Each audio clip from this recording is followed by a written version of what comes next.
Welcome to the Terrible Podcast with your hosts from SteelersDepot.com, where you can find all your latest and greatest Steelers news. It's Dave Bryan and Alex Kozora, always lit, talking Steelers. And now, here's Dave and Alex.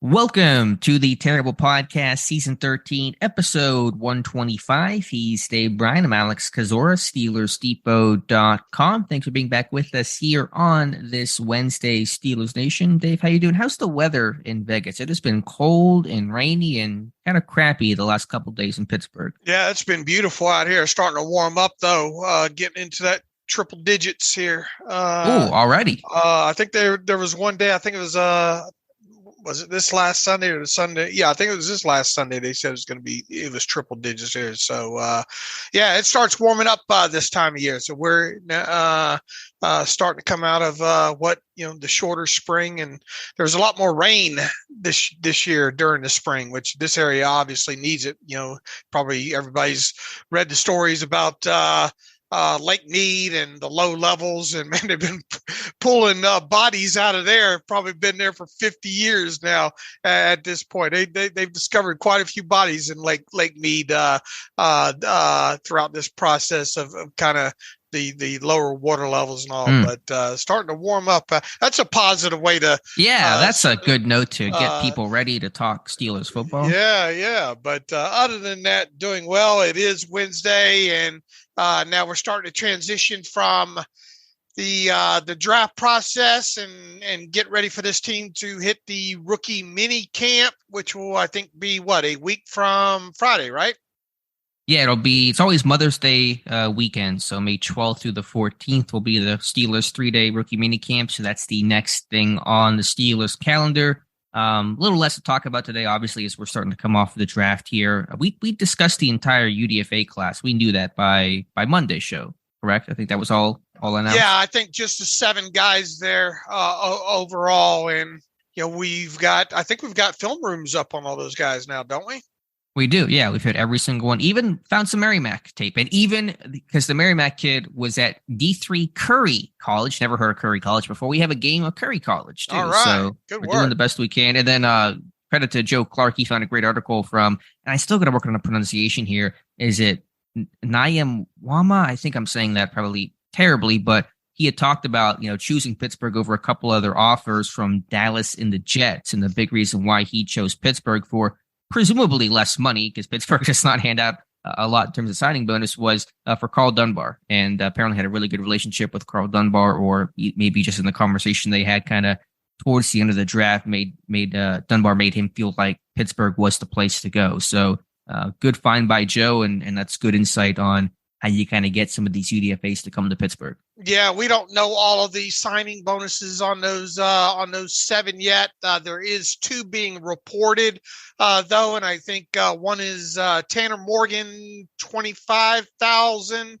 That's a big signing bonus for the Steelers and undrafted free agents, and Monty Pottebaum, right? $10,000 there. So the other 5, those guys haven't even hit the official NFL transaction sheet as signed yet. So I don't know if that might have to wait on that happening until later on into possibly even next week there. So we might be waiting to find out what the signing bonuses on all those guys are, because there's only really been 2 reported so far. And once again, neither one of those have hit the NFL or the NFL sheet yet, or PA sheet yet. Gotcha. So we'll know those numbers sooner than later.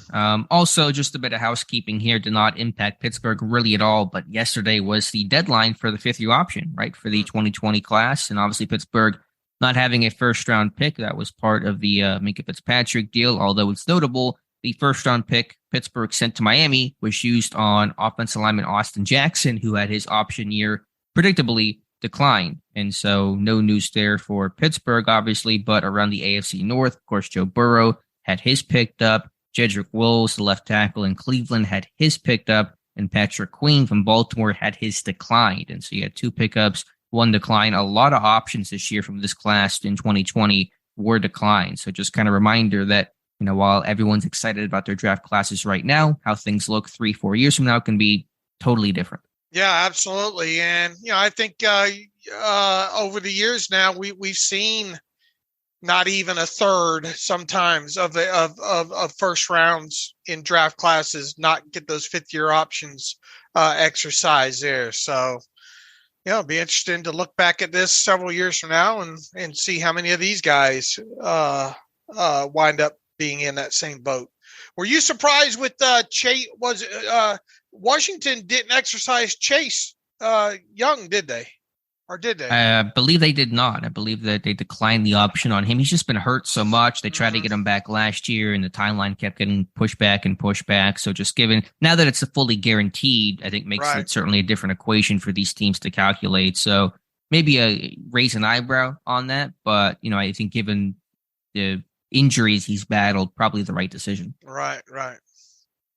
All right, Dave, to get back to Pittsburgh here. Piece of news found out yesterday, and it kind of explains something we discussed back, I guess, a month or two ago with Jamir Jones, who had been surprisingly released in, I think it was March. And we kind of wondered at the time, why does this guy get released, 6 weeks after signing his exclusive rights tender? According to Broward County records, he was arrested on a battery charge and a domestic violence case on April 11th, and the following day released by the Pittsburgh Steelers. And so that's the situation there on Jamir Jones, and that explains why he was, suddenly released in the middle of the offseason just after, signing a contract. I think we had said there's more to the story there. Right. That I have a feeling after several weeks that we'll find out more to the story, and unfortunate. It's unfortunate. But that coming out of the blue the way they did, I know at the time several people say, well, they're just making room for Bud Dupree, but I think we made it. I think we addressed that too. That in no way was related to even had they signed Bud Dupree. It's not like they needed to clear a roster spot or cap space or anything related to that. So you knew that there had to be at that time more to the story, and him just recently signing his exclusive rights tender, and it took a little while for it to seep up through the cracks, if you will, but it did for sure yesterday. And now we know, as the great Paul Harvey used to say, I knew you were going there. And now the rest of the story. So once again, unfortunate situation there, but now it all adds up. Right. So it makes sense there. And yeah, we had wondered at the time, as you mentioned, is there something off the field? You're always, you want to be careful speculating about those things when you don't know. But of course, now we know. And so that makes a lot of sense there. And if Jamir Jones ever gets back into the NFL, he, of course, could be facing a pretty heavy suspension from the NFL, but he will not be returning into Pittsburgh. So we'll move on here. And again, a little bit of a lighter show today. Nothing else pressing or urgent to really discuss. Dave, this team has 87 on its roster right now, which of course means there are 3 spots still open on that 90-man roster. If you had to still pick maybe 1 or 2 or even 3 holes on this roster that you would like to fill with those final 3 spots, if you had your wish of it, what would you change? What would you add to try to round out the rest of this roster? If I had my druthers here with someone with some experience, I guess that might have a shot at potentially making the roster. I think we both probably start with a slot cornerback. And yes, I do know that they signed Chandon Sullivan over the weekend there. So that's one potential option, but I'd like to have another one there. And, obviously we don't know the Steelers' plans. Is it to potentially, give Patrick Peterson, some slot time? That's plausible, especially the way Mike Tomlin talked to the coach at the owners meetings and all like that, and asking him to move around and that kind of thing there. But I would say it wouldn't hurt my feelings to see another experienced slot cornerback that can come in. Let's see, another position. I wrote about this yesterday. You look at you look at the center depth chart overall right now. You obviously have Mason Cole, but from there, Ryan McCollum, I guess you could say, is on the depth chart. I guess you could still consider Kendrick Green a depth centerpiece, even though he mostly worked last offseason as a guard and obviously didn't play any snaps at all during the regular season. Who else could you add to that? Spencer Anderson, the draft pick in the mix. But I tell you about the quick thing about him. I went back and looked at a little bit of Shrine Bowl stuff there. They gave him snaps, some practice reps at right tackle, and he's, those feet weren't bad. Now the arm length is going to ding him when it comes to that, but there was some pretty decent snaps at right tackle during the Shrine Bowl there. So, but once again, you got a guy that's experienced at all those positions. Don't know specifically. He did test very, very well from an athletic standpoint.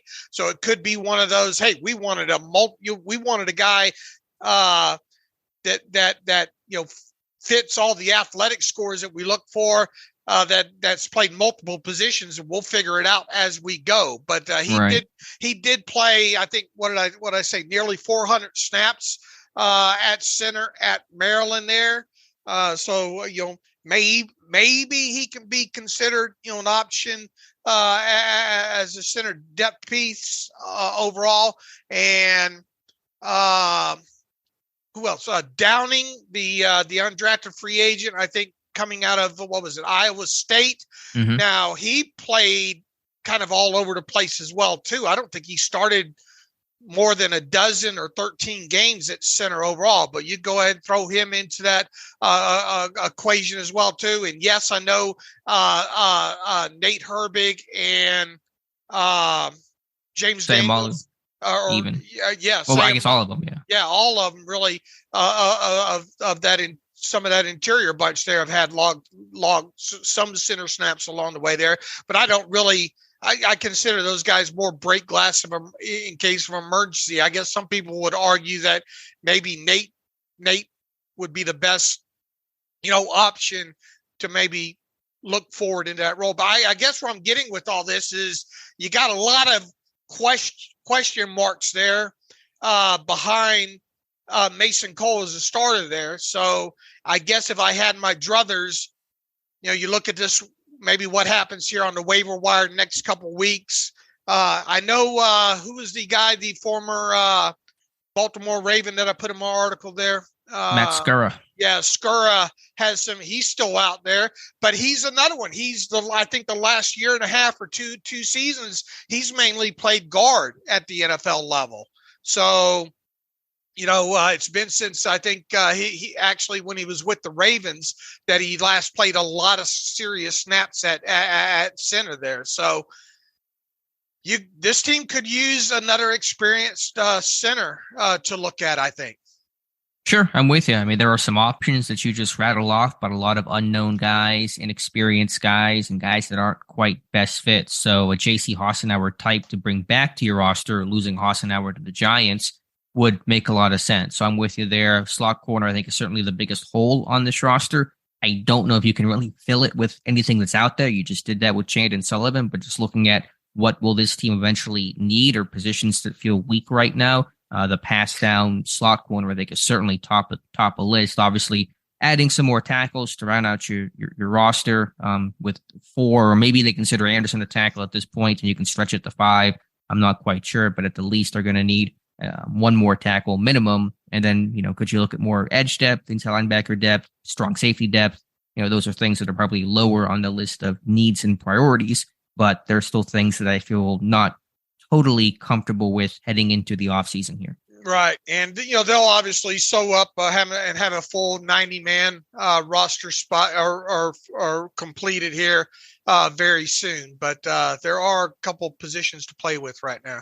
Yeah, and I do want to mention here the tryout list because we knew about all the UDFAs by Monday's podcast. Did not know most of the tryout guys. We talked about Hunter Johnson, the quarterback, former 5-star recruit from Clemson to Northwestern, who went back to Clemson. We know some other names that are going to be in rookie minicamp for Pittsburgh, and Toa Tawa from Nevada, Dwayne Menders, local kid from Duquesne, Tyler Tate, defensive lineman, maybe an edge guy from Millersville, local kid, Adam Korsick, a punter from Rutgers, another local kid in Tyler Wiltz, who's kind of a hybrid linebacker safety type from University of Pittsburgh. So we know those names so far. I see some people, say, they're bringing in some of these guys for competition. It's generally not about that. It's about rounding out your roster. You need a punter so returners can catch. You need a quarterback so you have receivers who can catch the football. There's kind of some box checking happening there, but typically there's one or two guys to catch a contract at a rookie minicamp. So you get these guys into Pittsburgh 2 weeks from now. You see how they do and go from there. Yeah, I think last couple of years, a couple of signings have come out of that, haven't there? Yeah, I believe so. I have to go back and check the history, but I think one year there were like 3 guys that ended up signing, and I don't know if that's because of injury from other guys that were on the roster or guys just really impressing. But yeah, I would say typically, usually you get at least one guy, not always, but usually one tryout guy. And obviously, there's been some relatively no names in the past. Duck Hodges, a tryout guy, Terrence Garvin, a tryout guy. So. Obviously the numbers say most of these guys will never be heard from again, but 1 or 2 might stick around. Right. All right. So that is the tryout list. Also, one other piece of news here. Pittsburgh has kind of taken their time in both unveiling the Mike Tomlin draft pick calls, which I really love to watch and listen to. So I want to hear those. Also, a little bit late on getting the jersey numbers out for the rookie class. We know that Broderick Jones will wear number 77. Also, we know that Joey Porter Jr. is going to wear number 24, and we know that courtesy of Ike Taylor, who was on Dave Damashek's podcast yesterday and revealed that Porter will wear 24 in honor of Ike Taylor. And so that is the news. They've not been officially announced by the team, but Ike Taylor spilling the beans early. So that is going to be the number on Porter, 24. Yeah, and just as we say that, looks like on the media side here, some numbers of these draft picks are coming in here. Joey Porter, as you mentioned, 24. Corey Trice Jr., 27. Spencer Anderson, 74. We already knew the Broderick Jones, 77. Keanu Benton, 95. He'll look great at 95, I think. Darnell Washington, 80. So no zero there. And a very interesting number here for Nick Herbig, 51. Is that a what does it mean? Oh my God. What does it mean? But those now look, these aren't officially official, but when they show up in the back end like this, normal and all these match up so far, obviously Joey with the 24 and Broderick Jones with the 77. I think if you look at the other open numbers that they have, all these match up. So I would expect these to be announced by the team later today. Believe the kids say that's called speaking it into existence. The literal second that I said about the numbers, they come in there. So let me speak, a Ferrari into existence or something like that. But yeah, new 24, new number 77. I love 95 for Benton. Got to let Washington wear 0. Yeah. I don't think Rooney is playing ball there. But okay, we'll live with that. And yeah, Herbig, 51. Doesn't seem like the ideal edge rusher number, but okay, that's right. That's fine. We'll see. A little bit of something interesting for fans to talk about today. Yeah, people love jersey numbers, and I kind of like them too. Just I don't know, it's fun to discuss, a little lighthearted discussion on Twitter. But if you want to get your jersey numbers, maybe you should still hold off, I guess, to buy a jersey because numbers sometimes change. I would wait, especially. I mean, I think with guys like Porter and Broderick Jones, obviously, I think you could go out and buy those jerseys right now. That's what you like to do there. But other things have happened before when it comes to switching around. Right before the season starts. I would just use caution if you're going to. I would wait till they officially become for sale on like Steelers.com or Fanatics or NFL Shop or something along those lines. Right. For those wanting to get their Spencer Anderson jersey, you may want to hold off a couple of weeks. Do you think Porter wearing 24? My first thought was, okay, that's cool to honor Ike. My second thought was, oh no, Benny Snell's not coming back. Do you think Snell's time in Pittsburgh's done now that Porter's taken his number? Well, it goes back to the 44 that they gave who's Tanner Muse. Yeah, Tanner Muse. What does that mean for Derek Watt? Now, look, they are going to have duplications in numbers, right? Right. Once you get into camp, and that the way the duplication numbers system works is one person on the offensive side of the ball can have a version of that number, and one player on a defensive side of football can have that number. However, when you're looking at two guys that have been on the roster for a little while, I mean, I wouldn't take it to the bank, but it's not great. Now, there's only so many numbers to go around and position groups and all like that. So could Benny Snell still get re-signed back and be issued 24 until, the final cut down day where everybody's got to figure things out? I mean, at this point, Porter obviously being a draft pick, and Porter obviously you want to get a jump on selling that gear if you're the NFL. Mm-hmm. I would like to think that 24 now belongs to Porter. At this point here. So if Benny Snell did come back and somehow wound up making the team, he might be in line for a number switch. But I don't know all the politics and official rules and stuff related to that. But not great, Bob. I'm disappointed today. Right. And probably the same with Derek Watt, too, at this point here.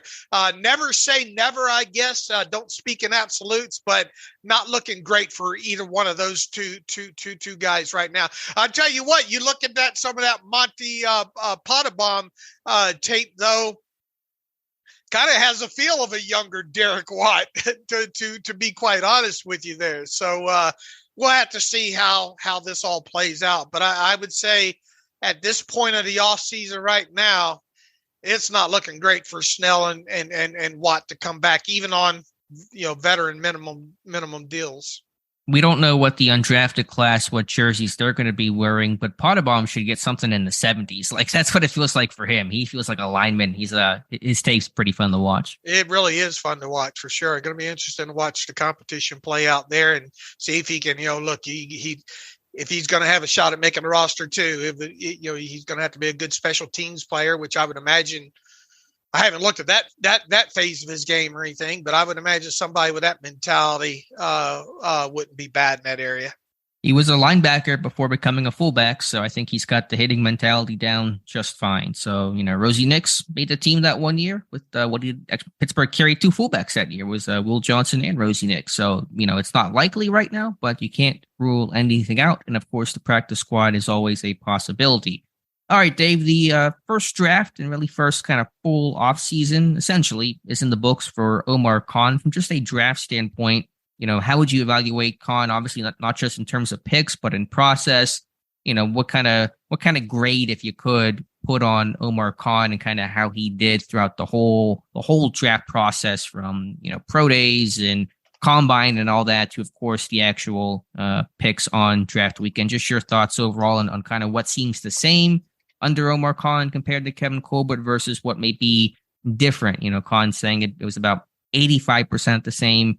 What is that maybe 15% difference you're seeing within Omar Khan? Oh, let's see. Well, look, first and foremost, you got to respect the fact that he traded up to get a position of need, and the last of the top of the position group there at tackle to start off with. Now, we have seen Kevin Colbert trade up, especially in the first round, fairly recently. So, I wouldn't call that a glaring difference, but the fact that it was for a tackle, a position that, and I'm still in your thunder here in your post this morning here. Colbert never drafted a tackle in the first round during his entire regime going back to 2000. So that was obviously something different. My takeaway overall, though, to be quite honest with you, and I don't have deep analysis on this, is the fact that, and we wondered what the pre-draft process would look like under Khan now versus Colbert, and how much that would change up our thinking moving forward into pre-draft processes. I mean, there's not a lot really overall to discuss. You did hit on bringing in but it's not like it hadn't happened before where first round picks had been through the door for pre-draft visits. Maybe we need to closely examine that related to underclassmen, right? That's a good point. How does pre-draft visitors that wound up being, or how do first round draft picks overall related to not being underclassmen and being underclassmen, how does that fall out there? Because you obviously know less about, especially coming out of the COVID years and all, less about some of these guys personally overall than you do the seniors and stuff like that. So maybe that's something to look at in that phase of it. But as far as the pro day tours and now I think the visitor list overall, the pre-draft visitors might have been more related this year to the possibility of there being more, they didn't have a 5th or 6th round pick at the time. And then within that, we heard of all the talk about maybe them potentially trading down from 32 and picking up some more, or picking up some extra, hopefully 3rd, 4th, maybe 5th round. The names, I guess, overall in that pre-draft visitor list, there were a lot fewer guys that you maybe consider late round guys, a lot fewer. That'll be something to look at maybe moving forward if they go into a draft with a more balanced selection list from round 1 to round 7 overall. But I mean, overall, did the changes were kind of very few and far between, and I don't think you can rubber stamp them. Sure, it is just one class, and so it's a small sample size we're working with. And obviously, there could be changes behind the scenes that we can't see as visibly in terms of the scouting report process and valuing analytics and those types of things, how they collaborate. There could be some potential changes there that we're just not able to know. I think, as you said, it's hard to know in terms of the pre-draft visitor list, which was heavily concentrated towards 1st, 2nd round, early day 2 type of picks. Is that because the model has changed, or is that because, Pittsburgh had 4 picks in the top 80 this year and did not have a 5th or 6th round pick entering the draft? And so, why bother to look at some of those day 3 guys, knowing you're almost certainly not going to be able to get one of those guys based on the current slate of picks that you have. So, it's still, I'm leaning towards more it was a product of just where Pittsburgh was picking, but we're going to need to use next year to be able to further evaluate that. But yeah, I would say, some of the differences, having Broderick Jones and 1st round guys come in for visits since 2010. That's how far back you've been tracking the pre-draft visitor list. Only 4 1st round picks eventually came in for visits. And one of them was Kenny Pickett, which was a local visit last year, did not count against their 30. And before that, the last one was, I think, Ryan Shazier in 2014. And so you had a long stretch there. Now, there were no visitors in 2020 and 2021 due to COVID, so you throw those out. But even still, 2015 through 2019, Tomlin and Colbert would always go and see the 1st round pick as opposed to those guys coming in for a visit. This year, they went and saw Broderick Jones, and he came in for a visit. So, is that going to be a change going forward? I have a feeling it might. In terms of the position, as you said, first time drafting a tackle since 96, Colbert never did it. It was the only position Colbert had never drafted in the 1st round outside of the silly ones like fullback and punter and kicker and long snapper. So that was the last position to get in terms of 1st round selection. So I thought that was kind of interesting as well. And then just the new scouting staff, there were a lot of, different guys in the front office. And the last note as well, I think I made a mention this on Monday's podcast, trading down. Kevin Colbert almost never traded down 5 times his entire Steelers tenure. So to move down there from 80 to 93 is not something you typically see in a Pittsburgh Steelers draft.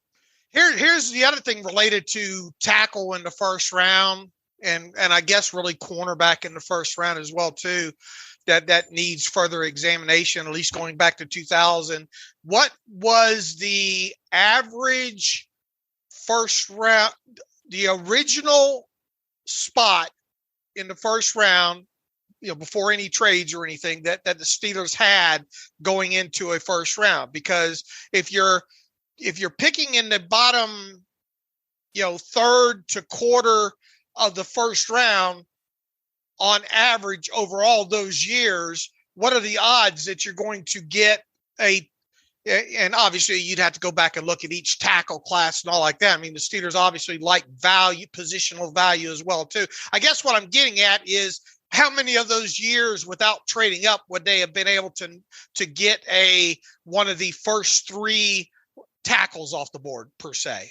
Sure. And that's a good point. It is harder to get that blue chip left tackle when you're picking at 26. It's hard to get that guy, but you'd have to look at, Anton Harrison went 26th overall this year, not a top end tackle, but still a tackle nonetheless. So you'd have to go through each draft class and kind of see. But I think that is, I don't think Kevin Colbert. And same with cornerback too, because normally you have three, probably on average, the top three cornerbacks come off of a board before pick 20. In that fair? And I'm not looking at any numbers. I'm just throwing that out there, spitballing it. Yeah, that seems fair. But when you say on average, and same with the tackles, that three of each on average probably come off the board before pick 20. If you'd go back over, all the way back to 2000. Yeah, I'm sure that sounds reasonable and fair and probably true if you actually dug into the data. So I don't think Kevin Colbert didn't not take a tackle because he was anti-tackle in the first round. It just probably was how things kind of fell. And plus, they had a high second round pick in his first class in Marvell Smith. They found gems in Kelvin Beachum, Alejandro Villanueva. So for times, long stretches, they had, solid left tackles. They did not have to go draft somebody early because they had their starter established. So there's a bunch of reasons for it, but still interesting to note that first time it's happened in almost 30 years, which is always interesting to note. Right. Well, at least we can't say it's been since X years. Same with cornerback several years ago with Artie Burns. Right. Yeah. The kind of the tendencies have been broken. How about trading down? I mean, again, I think Kevin Colbert would have made the same calculation Omar Khan did, sitting there and saying, we have to pick 80. We don't pick again until 241. We have to trade down and get something to bridge that to some degree. But I mean, Kevin Colbert was the guy who did not like to trade down. He wanted to either go up or stay. And I think you're going to start seeing some of that flexibility under Omar Khan and Andy Weidel. All right.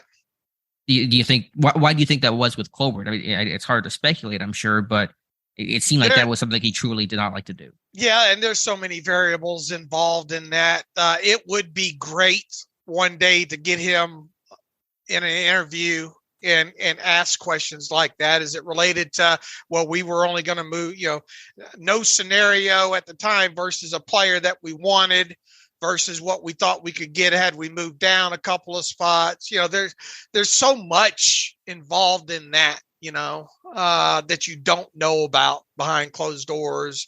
And within all that too, the Steelers do seem like they at least under Colbert go into drafts with guys that they like on the old index card, like I like to joke about there, and be damned where we take them unless somebody blows our socks off. And maybe there just wasn't very many instances where they felt comfortable of still getting their guy, yet picking up a nice selection of draft capital. I think you're right. I think there was a hyper conservative. We'll never nature. be able to answer that question. I have a feeling, Sure. And again, I don't know if Colbert's thought was, I'm never going to trade down or rarely if ever trade down, but I think he just never wanted to be caught with his pants down where you make a trade and all of a sudden the guys that you were going to take go off the board and you're kind of stuck at, 5 or 10 or 15 picks later, regretting that trade. And so I think that might have been the reason why it rarely happened. I mean, last time this team moved down was 2010. I mean, they've not made a trade down in 13 years. So, you talk about some tendency breakers, first tackle since 96, first trade down since 2010. There were some pretty big notable bursts, at least first in a long time, for Pittsburgh's 2023 draft class. Now, look, you were way ahead of me to coming around to the thought of this team could trade up in the first round and potentially for a tackle by several weeks. But when did more of that realization when did you have your epiphany moment? That they would trade up? That you really thought there was a decent chance of that happening for a tackle specifically, because you and you didn't just say for a cornerback or anything. You thought if they did go up, it would be for a tackle. Right. Yeah, I don't know exactly. I mean, I wrote that article in early April saying if Pittsburgh was going to trade up, it would be for a tackle and specifically. But you were talking about it before that, I think.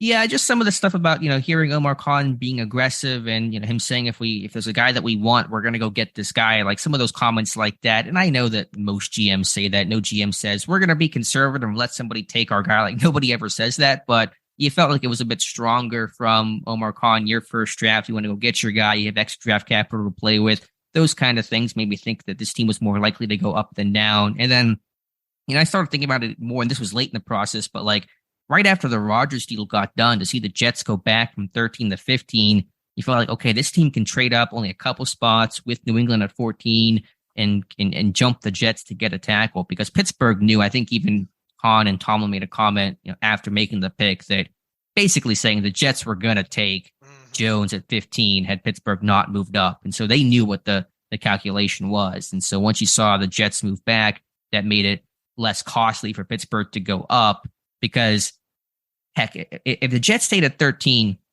you would have had to gone to 12, and Houston moved up to 12, right? So how do you get up in the draft at that point? Because Tomlin said they were not going to give up a day 2 pick. They were not going to give up a second or a third. A 4th round pick's not going to get you to 12 or 11 or anything like that. So honestly, had the Jets not made that, had not agreed to the trade in that fashion for Rodgers, the Steelers did not get Broderick Jones. And we're talking about an entirely different draft class.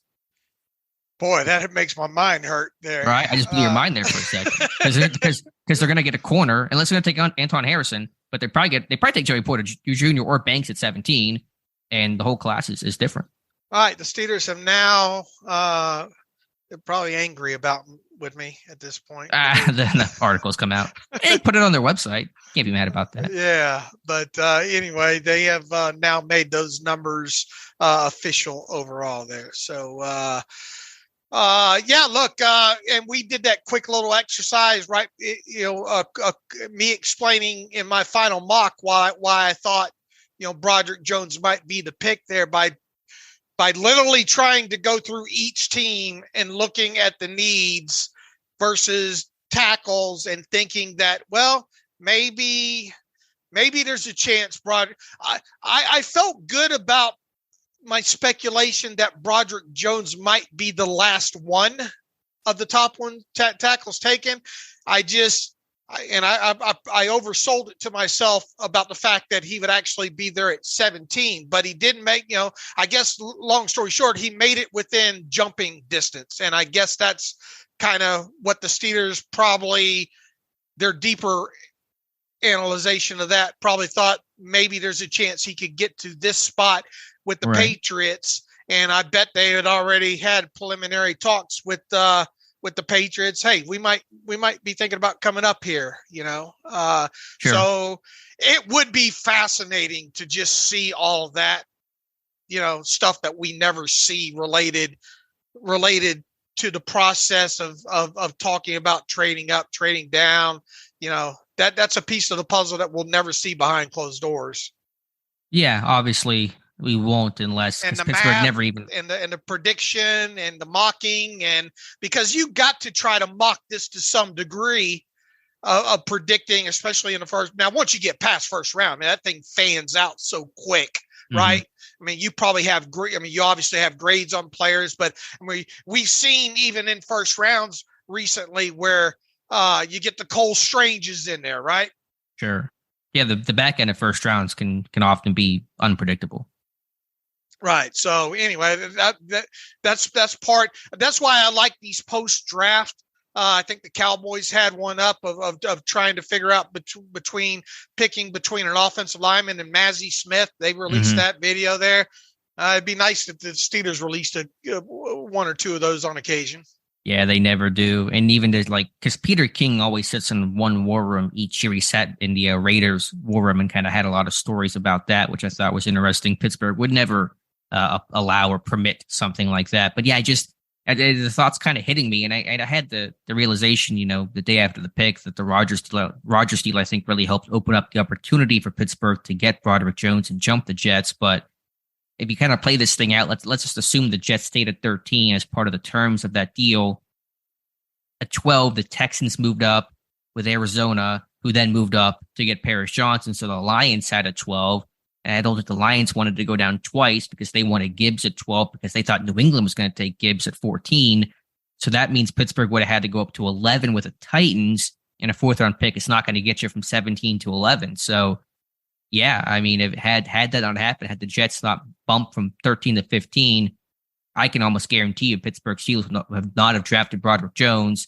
They would have taken a corner at step 17. Let's just say it was Deonte Banks or Porter, whoever, and how the rest of that goes. They probably trade out of 32 because they don't have Porter sitting there at that point. So, yeah, the whole class is entirely different. Yeah, a bunch of hypotheticals there. Yeah. But anyway, so Omar Khan's first draft class, those are some of the differences. I have an article up on Steelers Depot that kind of breaks it down into more detail. Tomorrow, I'll have an article with some of the similarities, things that seem to be the same under Omar Khan in the post Kevin Colbert world. So that article will go up on Steelers Depot tomorrow. All right, Dave, one last thing I wanted to do here, just as a quick review of kind of going back through the 7 draft picks, just a quick summary analysis of one thing you like about the pick, one thing you don't like about the pick, or one concern you may have about the pick for each of the Pittsburgh Steelers selections. So starting with Broderick Jones at number 14, one thing you really like about the pick, one thing maybe you have a bit of concern about when it comes to Broderick Jones. Love the athleticism with him. That really sticks out. Can really get off the ball and get out in space. So I would say athleticism is one thing I think you notice right off the bat with him as far as a positive. As far as a negative, Agreed. Sometimes he has a tendency to lower his head, I think, and needs to, and they can work that out of him and work with him on that, I think. But I think when he does lose sometimes, I think you see sometimes it's head related. Yeah, I'm with you basically on both counts. I think the upside, the athleticism, the size and tools all attractive with Broderick Jones. The downside is he's maybe not as day one ready as your typical first round pick you'd like to be, or you can't even feel like, he may not be the week 1 starter. I think he's the favorite right now being that 14th overall pick, but I think Dan Moore is going to give him a good battle, being a veteran guy that's, been there, done that, has time in Pat Meyer's system. So he's a little bit raw than what you would like ideally for a first round pick. Okay. All right, second round, Joey Porter Jr., something you like, something you have a bit of concern with, Dave. Physicality. I think that's the first thing that really sticks out with me with him, and just you can see that length in action, length and physicality / length. I think both those stick out when you turn on the tape with him. Would be the positives.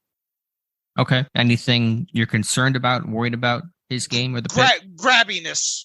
Is that a word?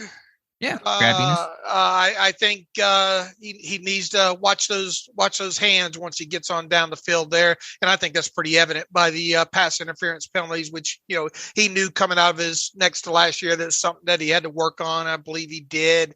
But, keeping yourself out of danger in some of those situations there. Yeah, I think on the good things, Porter's ability to do two things to take away the quick game, the 3-step game, the slants is going to be fantastic. And I think what he can do to disrupt timing of the route with his length and press man ability, that's going to be a really good thing for your pass rush, because so much of offenses today and passing offenses is rhythm based and timing based. And if that's thrown off at all because of a slower release, because a cornerback's jamming you or pressing you, bumping you off your route, then that's going to really, make that quarterback hold on to the football in that extra half second. And, when you got, Cam Hayward and TJ Watt, Alex Highsmith rushing, those guys are going to have a really good chance to get home. So that's exciting about Porter Jr. The downside is he is pretty scheme specific. He's a, man, press man kind of guy, and off man zone coverage. He's not had as much experience and probably does not play as well. And you can't you can't press man the entire season. You have to vary up coverages and in looks, and it can't just be the same thing every single time because offenses will eventually counter that. So he's going to have to get more comfortable with the things he's not as apt at doing to become a more well-rounded type of cornerback. Okay. All right. Keanu Benton, something you like, something you have some concern with. Penetration ability. I don't know if that's if that's two words or one, but just the quickness and his ability to get in gaps and arm over, just that really, and that stuck out, immediately when you turned on, I think that senior ball practice tape with him, and obviously through his Wisconsin tape as well too, but really quick. I like his ability to penetrate gaps. Okay, something there's some concern with? Balance, I think. Sometimes he can tend to get a little bit top heavy, and I think that gets him. He needs to work at keeping both feet on the ground more secure. I think he can get toppled over a little bit. Okay, yeah. What I like, and I'll just kind of bang the drum again, scheme fit. Just a great scheme fit for what Pittsburgh's looking for. Height, weight, length, experience playing in a similar system. At Wisconsin, as he will in Pittsburgh. So it just makes that projection, I think, a lot easier. The concern to me is, what's the ceiling on Keanu Benton? What's the best thing you're going to get? I don't know if you're going to get this dominant, high-end type of player. I doubt he'll be the next Kim Hayward or Stephon Tuitt. Again, he might be that 3 to 5 sack a season guy, which is fine. And he can be a good run stuffer and be a pretty well-rounded type of guy. But I don't think the ceiling is crazy, crazy high with Keanu Benton. Okay. All right, Darnell Washington, 3rd round pick. What do you like? Where's your concern? I know what you like. How long do we want to make this podcast here? Man, I hate to use physicality again, but I mean, this guy's a load, man. It's something to go through some of this, just the blocking aspect of him alone. Mass is can I use massiveness as something I like? You're creating words in your analysis today. Because I mean, even out in as a pass catcher there, the catch radius, how do you not throw a completion to this guy unless maybe you throw it down more towards his feet? I mean, you can't miss this guy with the radius that he has, and just the overall physicality and everything that goes along with him. I mean, if you're an edge right now in that's got to play the Steelers here, it's not just a chip that you have to worry about. You have to worry about the whole boulder. I like that. Because he will put you on your butt in a heartbeat. I mean, you really, if he's on the end of the line of scrimmage here, you really have to have your head on a swivel about maybe getting chipped off because he can do that. And then, him on the move, as a run blocker. Once again, I could go on and on about the positives with this guy. And Pete Prisco came out with his draft grades, and the only reason I bring up his name is because he's been around the industry for so long as a writer and all like that. How do you term the Steelers' worst pick being Darnell Washington? And I think he tried to frame it in the fact that, what was it? Just not sudden and the injury concern. Oh yeah, whatever. You give me that risk all day long. Not seeing his medicals, of course, and I know Pete hasn't seen his medicals as well either here. But give me that risk all day long where the Steelers got him in the 3rd round there, for sure. All right. Well, after your cold shower, if you could try to find one thing you have some concern with on Darnell Washington, what do you have? Man, I guess I'd have to tack on to wondering about the injury concerns more than anything. I mean, I don't know if I can go through and, man, Here's my concern because he is what he is a route runner. But I mean, for a guy that size, he can still move down the field. Right. Go ahead. Pick out the negative. Be the bad guy here. Well, again, I do like the pick, and I certainly think Pete Prisco's wrong to say it's the Steelers' worst pick. I think that's a crazy thought to have, especially to get him at 93. But I do agree that he's not the super fluid, easy type mover the way that some other top tight ends in this class were and are. And with the speed of the NFL game being a bit faster, he might be a bit more limited in the routes that he can run and how effective he'll be in the pass game, because he is not always as freaky on tape as he was the way that he tested. And some of the highlights that you see consistently down to down, is he that freaky type of guy? I don't think he's going to be, he's not Kyle Pitts or, somebody like that. So, and he's not supposed to be, I understand that. But if you're making me kind of choose one thing, he's not this like really easy mover in the pass game that's going to be a consistently, can run the whole route tree for a tight end type of guy. Can you imagine using this guy in split zone? Oh my God, it's going to be ridiculous. Although him trying to cut, he's going to have to get real low. Like it's going to be a challenge for him maybe to go down, but he can, kick out no problem. Because you're going to have to cut him if you're defending that. Oh yeah, defenders are going to go low. They're going to TJ Watt it, where they're going to go low on him to take out his knees just to absorb the blocks. They're not going to kind of getting washed. They're going to just try to kind of create a pile up there to make it harder for the back to cut back. All right.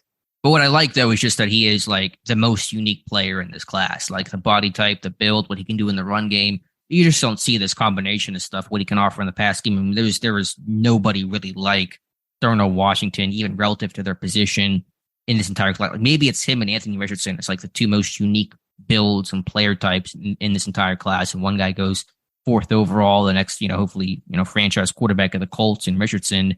And then you get Washington at 93 is a pretty crazy steal for the Pittsburgh Steelers. Look, I didn't think he would land in Pittsburgh. I mean, I like that they were looking at him. I like the thought of him being in Pittsburgh via the draft. I never thought we would get to this point, though, because kind of where he was projected and other needs the team had. But I did make sure that I said that I certainly would buy a ticket to see it. And here we are. So sign me up to be in front of the TV on every Sunday. Yeah, you have front row seats to that show for sure, Dave. So I know you're excited about that one. I'm excited about that one as well. All right, 4th round, Nick Herbig. One thing you like, and we'll try to keep the thing we don't like short because we know what that one thing is. But your thoughts on Herbig? I'll go back to athleticism again. I mean, the get off is great. I mean, you can visibly see that get off is strong. He can win around the edge. He can duck back inside. He can move out in space when they did drop him off the ball. He seems to be fluid in that area.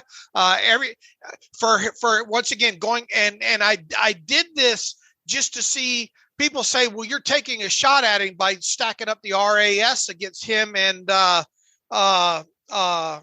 Nolan Smith, I think. Yeah, Nolan Smith out of Georgia. I only did that because there was so much talk about both those guys in the size related to the NFL level. I wanted to see how close he actually measures up. Yeah, I know one's the first and one's the 4th and all like that. It wasn't to disparage Herbig as much as it was to see how close he was to Nolan there.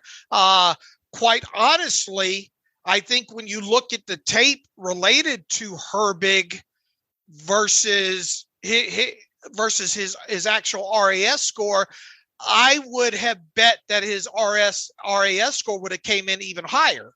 Well, he got knocked for the size. Right. I think the testing, the numbers were even better. He just got pushed down because of the lack of size. Right. So, I mean, the athleticism is certainly there, as is the want to, and there are a lot of plus valuables. Character,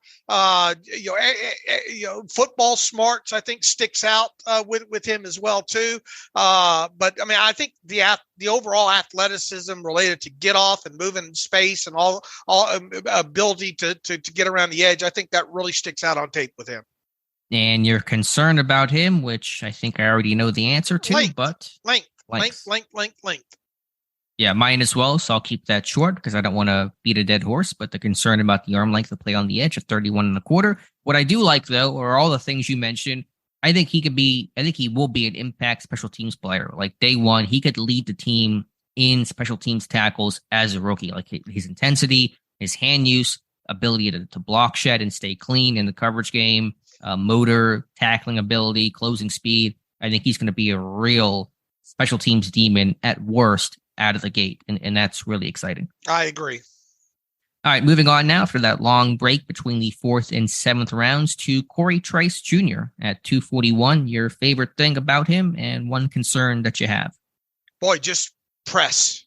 I mean, that guy at the line of scrimmage, he's going to be hard to get around. If he gets the ability to jam you and knock you off the route, that can disrupt the whole play. I'm with you there. Character. I think his work ethic, his maturity, his discipline. I think this is a really strong, high character class. There was not anybody that you're going to be up late at night worried about the 2 a.m. phone call. And that, again, tracks with what Kevin Colbert did and what Omar Khan is doing, but a really high character guy. And for a 7th round pick who's going to come in, work with, of course, the talent that he has, is going to give him the best shot to become the best player that he can be. As far as negatives with him, I think the prime concern might be related, kind of going back to kind of what we said about Darnell, the medicals. I think overall, I'm interested to see now. We got Owen Straley doing more in depth on the cornerbacks and doing film rooms on those guys, press and man and zone and stuff like that. And all. So I'll be looking closely at his more detailed study. Unfortunately, there's not a lot of all 22 Purdue tape, floating around right now here. But I would say just initial concern, a general overall concern would be related to maybe the medicals. Especially to see that guy fall that far, almost fell out of the draft. I mean, how bad is the medical for every single team to consistently pass on him throughout day 3 when you knew the tape was a whole lot better than, later day 3 value. So that's a concern, but I would just say something different. Is he really going to be a corner? Is he going to go back to safety? Is the long speed there? Is the fluidity there? Can he play in some of the off stuff? I mean, I think at some point he's got a shot to go back to safety. And so how much pain will you have at him at corner before you kind of decide, okay, let's go back to safety? You may have some negative outcomes along the way that determine that. So just position fit. What actually is he is my concern with Corey Trice Jr. Somebody pointed this out in my comments here with 95 going to Benton. What does that mean for Wormley? That's it's the whole Benny Snell thing. Yeah. Although, I mean, just Wormley, we knew if he was going to come back, it was still going to be a couple of months, before training camp. And even then, would he be ready? Yeah. I mean, that's a good point there on Chris Wormley. All right. The last pick there, Spencer Anderson. Guard, center, lineman, not really sure what to call him, but something you like, something you don't like. Footwork. Is that something you like or something you don't like? I like. Okay, gotcha. You said that he had good feet to play tackle, maybe. Yeah, I mean, it looked like he's got the footwork to play. Obviously, any of the positions there. I think that's what in the limited amount of stuff that I've seen since his selection. I think that's the thing that sticks out to me the most is quality footwork. And something you're not a big fan of? Arm length.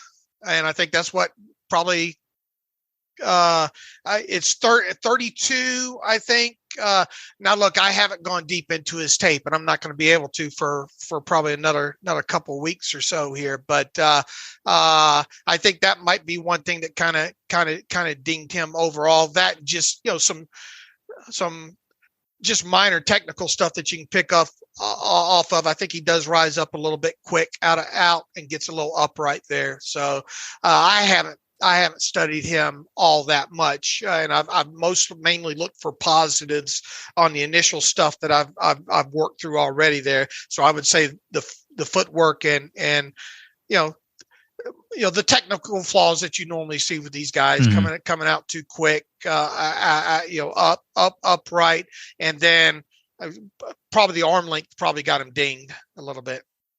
Yeah, what I like, and I'm with you, I still have to do a deep dive on Spencer Anderson, but what I like is the versatility. Obviously, playing multiple spots, increase your value, offer more to this team as a 7th round guy to try to make it, to try to hang around, being able to wear all those hats is going to be something that's going to give him an inside track to push for a final roster spot or at the least a practice squad spot. So that's an obvious one to say, but something still notable nonetheless, and probably a big reason why he was the pick in the 7th round. In terms of the concern, I would just say, run blocking. He does not seem to be the butt kicker in the run game that Pittsburgh's trying to build right now. When you have guys that can really get movement up front, it seems like, to read Josh Carney's report, that he's more of a pass protector and somebody that does not create as much movement in the run game. And so that might be tough to jive in Pittsburgh that's trying to really build a heavy wall of run blockers.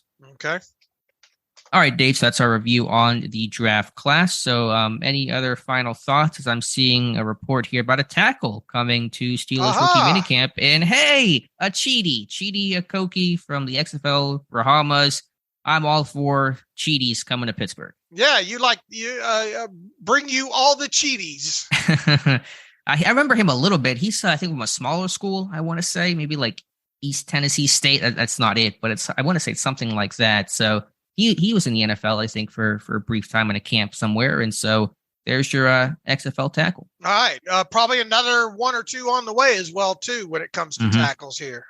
So I think we've knocked out the bulk of what we wanted to get to today, haven't we?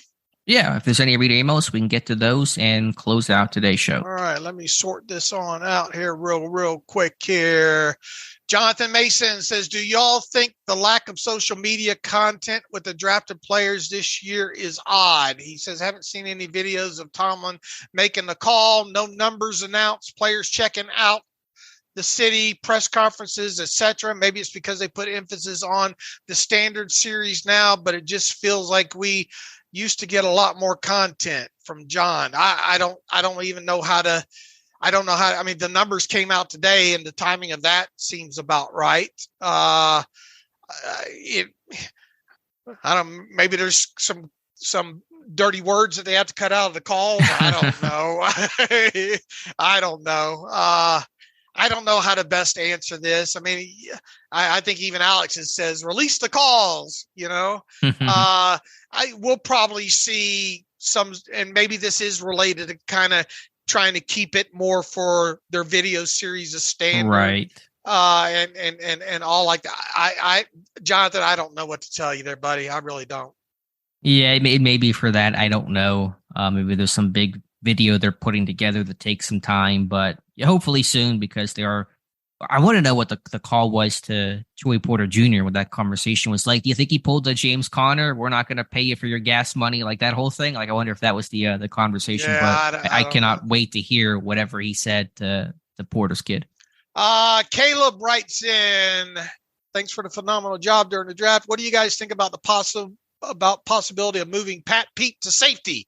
He still has the ability to cover in space and has the IQ and the ball hawking skills to play there. I see him more of an asset there than liability at man-to-man at cornerback, or at least on opposing passing guys. We've talked about, look, you're going to see some rotations. The ability, what Patrick Peterson brings you to this team is, I think, to be a lot more versatile in pre-snap, post-snap rotations,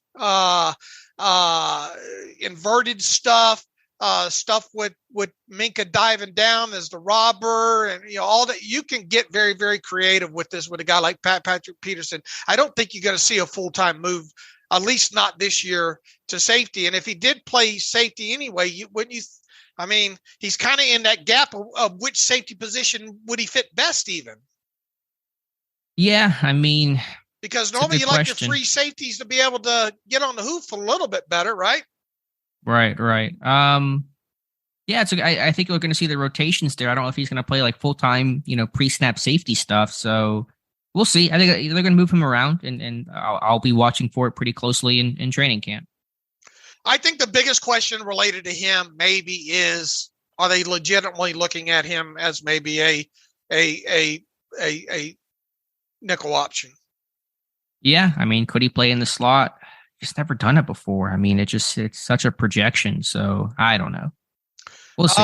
We'll be watching for that for sure. Chuck writes in, great draft coverage by the entire Depot staff. Y'all took some of the surprise out of who the Steelers would take. He says, please compare and contrast Keanu Benton and Isaiah Loudermilk, both from Wisconsin. What would you expect different from Benton if he progresses towards his ceiling? Pass rush ability comes to mind first and foremost when it comes to the differences between Benton and Loudermilk.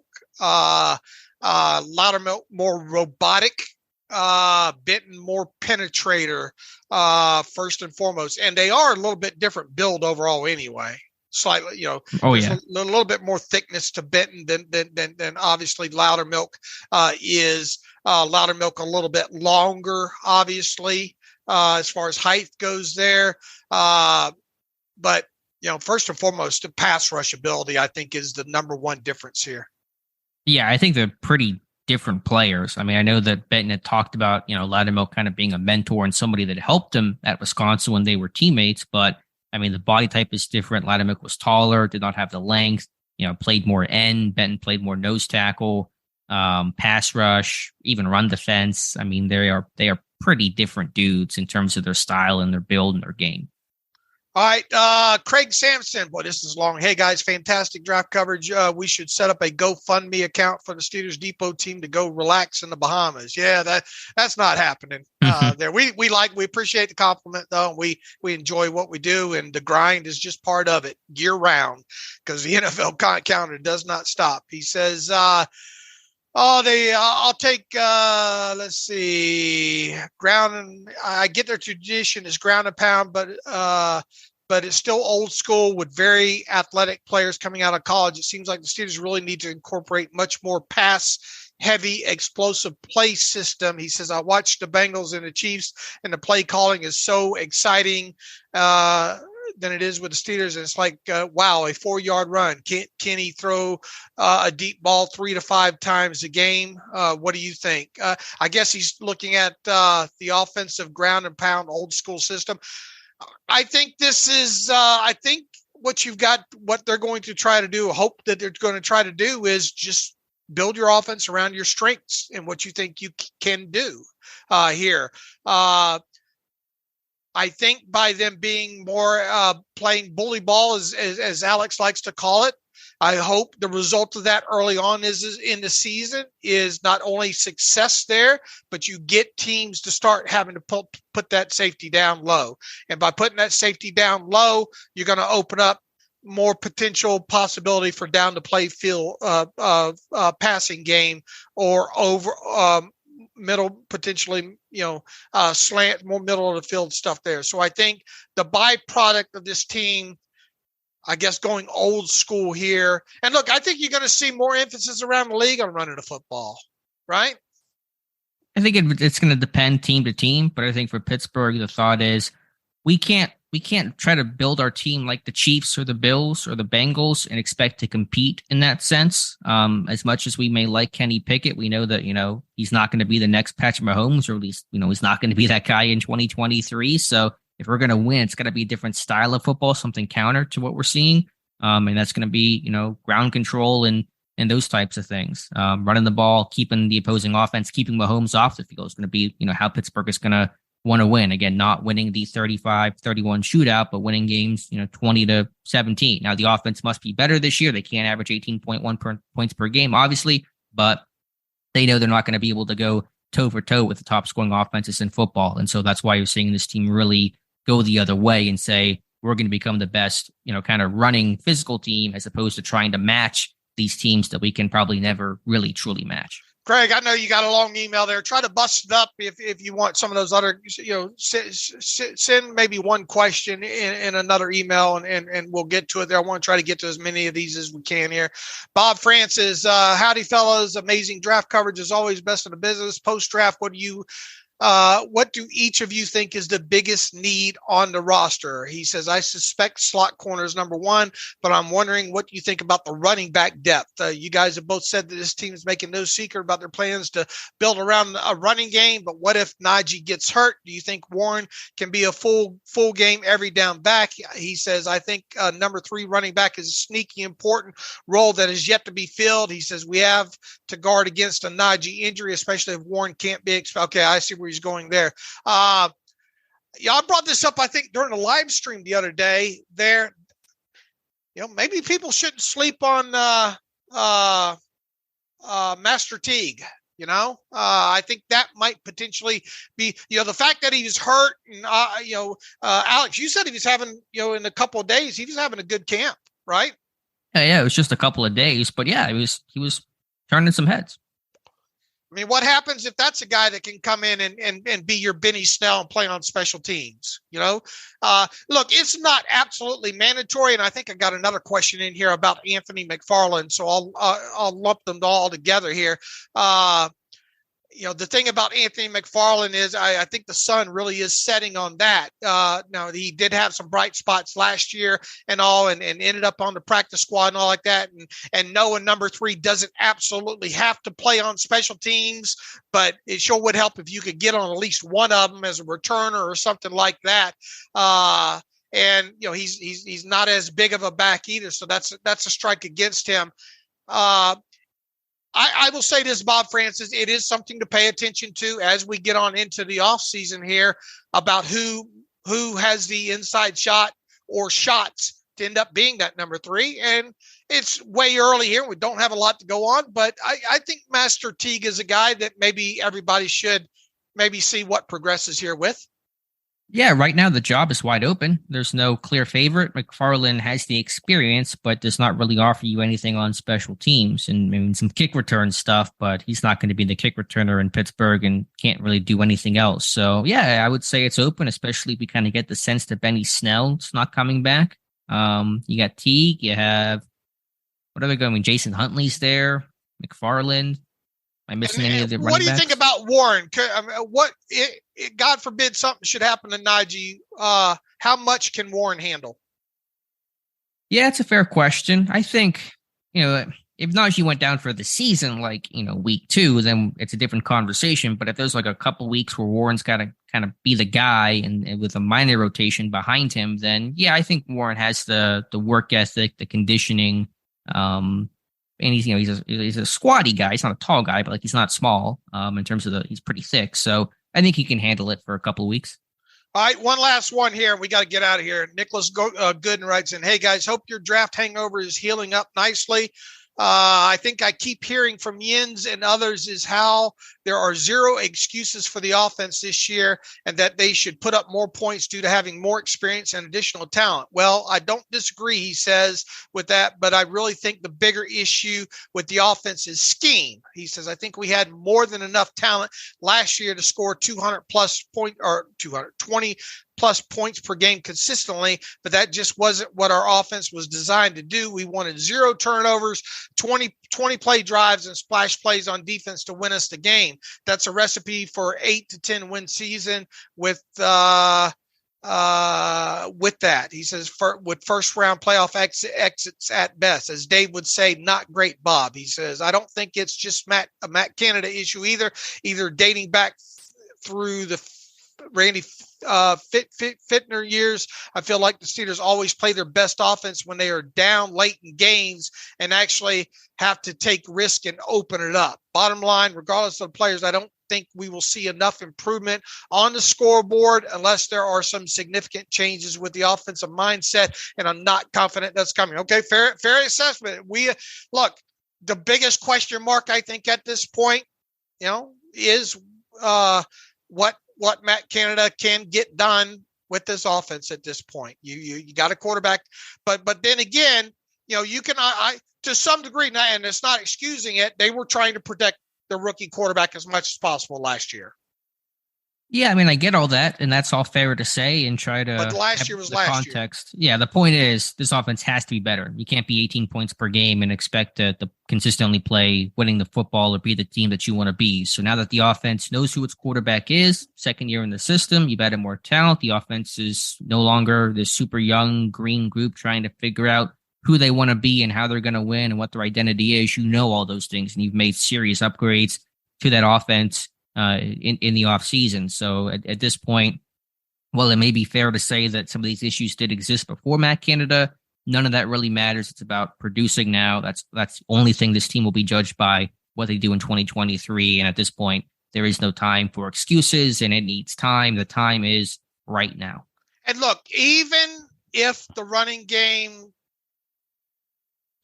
is triple better than what it was, in the later stages of last season there, how many explosive plays do you really think that's going to produce? I mean, you would hope to see an uptick in it, obviously, but are you really expecting the running game to really produce? And make no mistake about it, in my opinion, the NFL game is all about explosive plays on offense and converting in the red zone. Right. Because and taking the ball away defensively. Right. Because you just cannot continually expect your team to go 75 yards down the field, game in, game out. Any offense, period. That's why the explosive game element. So there are going, and look, we have to see explosive plays increase. We have to see yards after the catch really increase with this offense, and the way you're going to get those explosive plays, increase in explosive plays, and increase in yards after the catch is being able to complete the football down the field longer. And in the throw short, run long category, you've got to get the ball to receivers in their hands in space. Yeah, I'm with you. That's the name of the game, and that's what Pittsburgh has to do. So, yeah, is the run game going to be this hyper explosive, the thing that's going to like carry your entire offense in terms of the big plays? Probably not, but can it be the thing that keeps you on schedule on first down, converts in third and short, converts in the red zone, and 4-minute offense, those kind of big time moments? That's going to be, I think, what the offense is being built around from a run game perspective, doing all those little things, all those finishing things that will hopefully open up that big time pass game. Hopefully the byproduct of running the football better overall, 3 times better, 2.5 times better, whatever, is the fact that it opens up more things in the passing game, which will allow for more explosive plays down the field, more throw short, run long instances when it comes to yards after the catch. Yeah, I'm with you there, Dave. So we'll see. But again, bottom line is no excuses. Past doesn't matter. We're in the here and now, and the here and now must be much, much better. Last one from Football 3 here. He says, could you guys see Anthony McFarland filling, this is the one that I said, filling the running back 3 role. He says, I thought he played well in the limited action last year, and he provides the offense a skill set that is not filled by anyone else. I don't know. I mean, Jaylen Warren can do some things, right? That Anthony McFarland, I wouldn't say that his skill set alone is totally unique, right? Would you? I mean, McFarland is, on paper faster and probably a bigger play potential guy, but Warren can catch, and he's got some burst to his game. So their skill sets are different, but yeah, I see what you're saying. Does the running back 3 have to have special team value? Thanks, guys, for all your content, Jay in Buffalo. Does the running back 3 have to have a special team value? I guess it partially depends on what the plan is for Jaylen Warren this year on special teams, because he did a lot of coverage work himself last year. But will they kind of ease off of that because of the value he's going to offer offensively and make sure that he's, fresh and healthy? I mean, he's still probably going to play on special teams a little bit, but, you wonder if they'll maybe ease off a little bit. But even still, your number 3, he's going to be active, so you better contribute on special teams. So I agree. You may not have to be a core guy, but you got to offer. You got to be playing out there somewhere. At least get in one phase. Yeah, and not just like kick returner, unless you're going to be a great kick returner, which McFarland is not. So Yeah, I mean, short answer, he's got to bring something to the table. I would agree with that. Okay, Alex, made a lot, like a Seinfeld episode today. Made a lot out of podcast nothing. About nothing. Yeah. What Seinfeld character? I'm George. Are you Jerry? Who would be who? Nah, I would be. I'm definitely George. I probably got more Kramer to me. Okay. Yeah, I get that. Overall, but you did burst into my house at the start of the show randomly.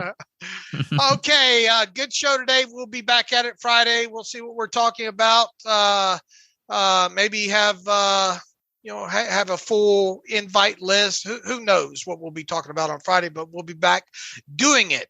In the meantime, you can follow me on Twitter at Steelers Depot. Follow Alex on Twitter at Alex_Kozora. Follow the show at Terrible Podcast. Email the show, theterriblepodcast@gmail.com. If you like what we do and want to donate to the cause, go to SteelersDepot.com, hit the donate button, upper right navigational bar. Also, if you like an ad-free version of the site, SteelersDepot.com, hit the ad-free button, upper right navigational bar. Film rooms, we got a lot of it's post-draft, but we still got a lot of content going up on Steelers Depot as well too there. So thank you everybody for listening. Thank you for reading the site. And as always, thanks for listening to the Terrible Podcast with Dave and Alex.